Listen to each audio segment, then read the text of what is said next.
Morning po, bago ko malimutan, meron po ako mga isang Spanish word para ako ma-fulfill ko yung pangako ko na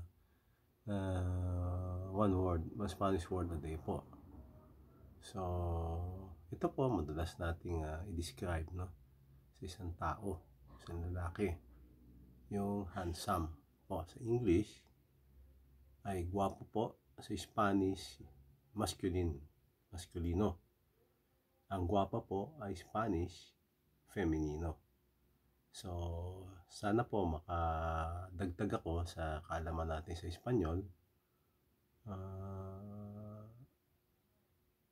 Isang buwan na po, buenos dias na po, at